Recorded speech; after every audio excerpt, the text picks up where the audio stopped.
Sir आज सभापति का नोटिस एक वायरल हो रहा है कि लाइब्रेरियन का जो बहाली है वो चुनाव से पहले होगा, उस पर क्या सच्चाई है? 18 तारीख को जो है ना, इससे भी भयंकर होने वाला है जो पिछला बार हुआ। और आंदोलन पिछला बार में भी हम थे, इस बार में भी हम रहेंगे। जी नमस्कार, मेरे यूट्यूब चैनल प्रकाश न्यूज 24 में आपका स्वागत है। तो जैसा कि आपको पता है कि स्टेट और लाइब्रेरियन का पात्रता परीक्षा को लेकर 18 तारीख को आंदोलन है और छात्रों में खूब गुस्सा भरा हुआ है। तो आइए हम दीपक सर से बात करते हैं कि दीपक सर लाइब्रेरियन स्टूडेंट और स्टेट के लिए क्या करने वाले हैं, क्या 18 तारीख के आंदोलन का क्या माहौल रहने वाला है। सर आपको तो पहले स्वागत है सर। बहुत बहुत धन्यवाद सर। क्या सर स्थिति ऐसा बन रहा है कि लाइब्रेरियन का वैकेंसी का गणना हो गया है सर, बट उसके लिए पात्रता परीक्षा जो होता है एलईटी का अभी तक आयोजन नहीं हुआ सर? करना पड़ेगा, सरकार को करना पड़ेगा, नहीं तो सरकार और आयोग दोनों तैयार रहेगी परिणाम को भुगतने के लिए। क्योंकि हम शिक्षक और युवा जब उतरेंगे मैदान में तो पिछला बार का भीड़ देखा था आपने, इस बार का भी भीड़ देख लीजिएगा, काफ़ी बच्चे आएंगे, इतना भीड़ होगी ना कि इस बार आप रोक नहीं पाइएगा। अब मारिएगा ना, डंडा मारते हैं ना, मारिएगा, कितना डंडा मारिएगा, हम लोग सब बर्दाश्त करेंगे, लेकिन समय पे वक्त पे सब कुछ लेकर के मानेंगे। मतलब आपने कहा है कि हम पात्रता परीक्षा लेंगे लाइब्रेरियन के लिए, एलईटी करवाएंगे या स्टेट करवाएंगे, तो आपको करवाना होगा। और चुनाव के बाद नहीं, चुनाव के पहले करवाना होगा, टाइम पे करवाना होगा, वरना आंदोलन 18 तारीख को जो है ना, इससे भी भयंकर होने वाला है जो पिछला बार हुआ। और आंदोलन पिछला बार में भी हम थे, इस बार में भी हम रहेंगे। और याद रखिएगा, हम लोग अपना हक लेके रहेंगे। जैसा कि सर आज सभापति का नोटिस एक वायरल हो रहा है कि लाइब्रेरियन का जो बहाली है वो चुनाव से पहले होगा, उस पर क्या सच्चाई है? लाइब्रेरियन का बहाली चुनाव से पहले होगा, आप तो ये कह ही रहे हैं और आपको करना भी है, लेकिन आप लाइब्रेरियन का बहाली चुनाव से पहले करिएगा तो उससे पहले एलईटी क्लियर करवाइए ना, एलईटी करवाइए, लेट करवाइए, या अगर आप उसको स्टेट बोलते हैं तो स्टेट करिए। आपने जो ये स्पष्ट कर दिया है कि हम बीपीएससी लाइब्रेरियन के लिए बीपीएससी भरवाने से पहले हम स्टेट करवाएंगे या एलईटी करवाएंगे, लाइब्रेरियन एलिजिबिलिटी टेस्ट, तो आप उसका पहले डेट क्लियर कीजिए ना, ताकि बच्चे उसके लिए तैयारी करें। अब यहाँ पे देखिए, मतलब समझिए कि शिक्षक पढ़ा रहे हैं, यूट्यूब चैनलों पे पढ़ा रहे हैं, बैच भी शिक्षक ला रहे हैं, बैच का डेट अनाउंस है सभी लोगों का, मेरे यहाँ भी डेट अनाउंस है, और बच्चे सोच रहे हैं कि कोर्स अभी लें कि नहीं लें, अभी होगा कि कभी होगा, एग्जाम कब होगा कब नहीं होगा, एलईटी कब होगा कब नहीं होगा, स्टेट कब होगा कब नहीं होगा, बच्चे ये सोच रहे हैं। और आप ये सोच रहे हैं कि अंतिम में एक ही बार क्या करेंगे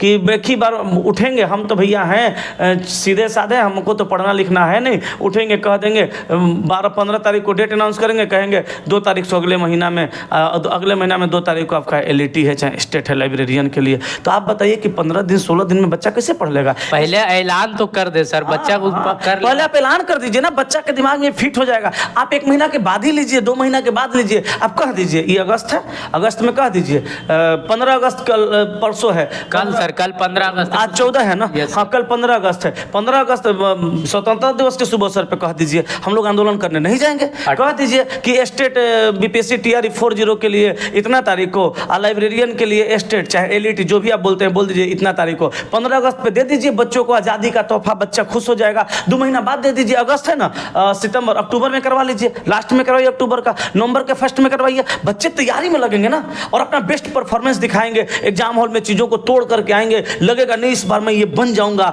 उनकी सपने पूरे होंगे। तो आप तो डेटा का खेल खेल रहे हैं, बच्चों को फंसा कर रखे हुए हैं, और आप जो है किसी भी तरह से चीज़ों को क्लियर करना ही नहीं चाहते हैं कि खींच तीर के हम ले जाएं चुनाव तक, उसके बाद फिर तो भैया हम अपना काम कर ही लेंगे, शपथ ग्रहण करेंगे वगैरह वगैरह वगैरह वगैरह। तो इससे नहीं चलेगा। जैसे आप अपने बारे में सोचते हैं, अपने सारे एमएलए एमएलसी के बारे में सोचते हैं, अपने सरकार बनाने के बारे में सोचते हैं, ऐसे इन बच्चों की भी सरकार बननी चाहिए। बच्चों के समय पे बहाली होनी चाहिए, समय पे नौकरी होनी चाहिए, समय पे शादी होनी चाहिए, और बच्चे के भी समय पे बच्चे होने चाहिए। बुढ़ापा में शादी नहीं करेंगे वो लोग, आप नहीं खेल सकते बच्चों के मानसिक स्थिति से। आपको इस पे संज्ञान लेना होगा और कहना होगा, और जल्द कहना होगा। अगर ये आयोग और सरकार 15 तारीख को बच्चों को अगर आज़ादी का तोहफा दे देती है कि हम स्टेट इतना तारीख को करवाएंगे और एलईटी इतना तारीख को करवाएंगे, तो हम शिक्षक और हम बच्चे 18 तारीख को प्रोटेस्ट को कैंसिल कर देंगे। अगर नहीं करेंगे ऐसा तो फिर हम लोग 18 तारीख को प्रोटेस्ट करेंगे, और उसके बाद भी नहीं करेंगे तो उसके बाद भी करेंगे, लेकिन करते रहेंगे। जब तक हक नहीं दीजिएगा तब तक खड़े रहेंगे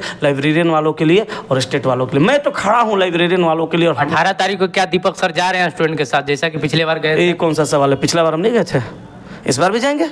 हमेशा मतलब साथ है दीपक सर?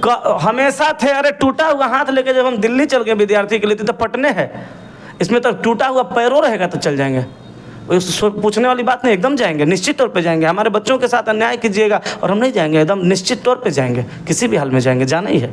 इस बार लाइब्रेरियन का मुद्दा को लेकर बहुत ज़्यादा बढ़ रहा है सर, कि एस्टेट वाला तो अपना आंदोलन के लिए सब कुछ रेडी है, लाइब्रेरियन भी साथ साथ मुद्दा को बहुत जोर से उठा रहा है सर। उठाना ही है, दोनों के लिए जब पात्रता परीक्षा है तो दोनों को उठाना होगा, और कोई नहीं उठाएगा तो हम उठाएंगे, फिक्स है। आप उठाइएगा, मतलब कोई नहीं उठाएगा तो आप उठाएंगे। हम हमेशा तैयार थे, कुछ भी बच्चों के साथ होगा। हम तो शिक्षकों के साथ गलत होता है तो भी बोलते हैं, बच्चों के साथ गलत होता है तो भी बोलते हैं। मेरा काम है आवाज़ उठाना, हम उठाएंगे। कोई नहीं बोलेगा तो हम बोलेंगे, हम जाएंगे रोड पे। मतलब दीपक सर स्पेशल लाइब्रेरियन छात्रों के साथ है, हम हैं और रहेंगे हमेशा।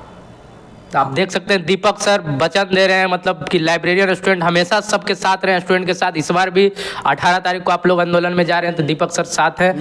मेरा काम सर सिर्फ पढ़ा करके कोर्स बेचना थोड़ो है। मेरा काम है कि हम बच्चों के हित में बात करेंगे, तब जाके ये बच्चे समझेंगे कि नहीं, दीपक सर आवाज़ उठाते हैं तो दीपक सर पढ़ाते भी हैं, और दीपक सर पढ़ाते हैं तो दीपक सर आवाज़ भी उठाते हैं। हम पढ़ाते भी हैं, हम आवाज़ भी उठाते हैं। बच्चों से पैसा लेंगे तो बच्चों के हित में बात भी करेंगे, बच्चों को उसकी मंजिल तक पहुँचाएंगे भी। एक शिक्षक की जिम्मेदारी सिर्फ पढ़ाने तक नहीं होती है, एक शिक्षक की जिम्मेदारी बच्चों को उस चेयर तक बैठाने की होती है जिस चेयर पे जाने के लिए दिन रात मेहनत कर रहा है, उस कुर्सी पे बैठाने की होती है जिस कुर्सी पे जाने के लिए दिन रात मेहनत करता है। तो मैं उतनी जिम्मेदारी को लेकर चलता हूँ। मैं हमेशा साथ था, हमेशा साथ हूँ और हमेशा साथ रहूँगा, ये मेरा वचन है। क्या सर उम्मीद कुछ है कि कल ही कुछ साफ हो जाता है सर? 18 कल 15 अगस्त है, कल ही कुछ साफ क्लियर हो जाता है कि एलईटी भी आ जाएगा, एस्टेट भी आ जाएगा, तब तो फिर नहीं, कल 15 अगस्त है। कल तो हमने अपना विचार रखा है कि आप 15 अगस्त को क्लियर कर दीजिए। मैंने अपना विचार रखा है, ऐसा मेरे पास कोई इन्फॉर्मेशन नहीं कि कल 15 अगस्त को होगा। जो आपने सवाल पूछा 15 अगस्त को हो जाएगा, ऐसा इन्फॉर्मेशन नहीं कि 15 अगस्त को हो जाएगा। हमने अपना विचार रखा है कि 15 अगस्त को अगर सरकार ऐसा कर देती है तो समझिए ये लाइब्रेरियन वाले विद्यार्थियों के लिए समझिए कि आज़ादी का जश्न हो जाएगा। अगर कर देती है तो ऐसा हम नहीं करें कि मेरे पास इन्फॉर्मेशन है कि कल हो जाएगा। हम कहते हैं अगर कर देगी तो, और कर देगी तो बहुत अच्छी बात है। हम धन्यवाद करेंगे आयोग का और ये बिहार सरकार का कि आपने 15 अगस्त को बच्चों को ऐसा तोहफा दिया।